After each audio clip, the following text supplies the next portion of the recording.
once you taste these, you're not going to want to eat store-bought tortillas anymore. I have 3 cups of all-purpose flour, a teaspoon of salt, and a teaspoon of baking powder. As always, the recipe will be in the description box with grams for you. Flour tortillas many times are made with lard or shortening. We're going to make these with oil. And I'll tell you, I prefer the ones with oil. I just like the consistency better. And so, yeah, you can make this with lard if you prefer. I'm going to add a 1/3 cup of oil. I'm using avocado oil. You can use olive oil or vegetable oil, just an oil that doesn't have a strong flavor, okay? And I'm going to add a cup of warm water. So now we're just going to mix this until we get a shaggy dough. We're going to transfer this now to a floured counter and knead it.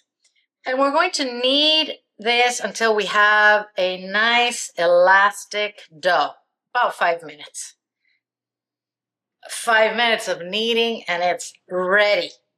It's not sticky anymore. It's perfect. We're going to spread it out so that we can cut it into 16 pieces.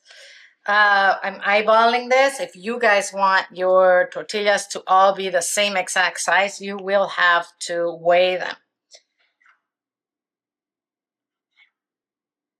Once I have these, I'm going to turn them into a little ball. You can also roll them in between your palms, okay?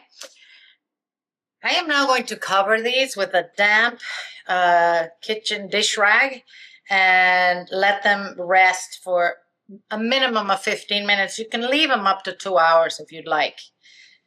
We want that gluten to relax so that we can stretch them out and cook them. Let's start rolling these out. I am going to keep them covered and just uncover them as I work.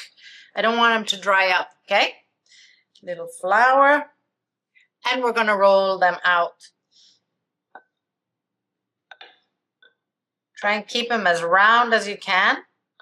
That size looks about right. Let's cook this. So we're going to cook these on a dry skillet that's at medium heat. They're going to cook fast, 2-3 minutes max. Okay, once they start getting puffy like this, we're going to flip them. See how it's changed color? It's cooked.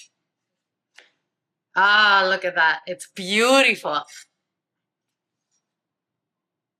If you get a bubble that's really big, just press it down so that the rest of the tortilla will cook equally. Here we have it. A basket full of freshly made tortillas. Wasn't that easy, guys? You can keep these in a sealed bag, you know, like a plastic sealed bag so that they keep soft. And, make quesadillas with them. Fill them up with eggs. Look, you have a nice, flexible tortilla. Oh, my mouth is watering. So let's look at these. Look at the flakiness.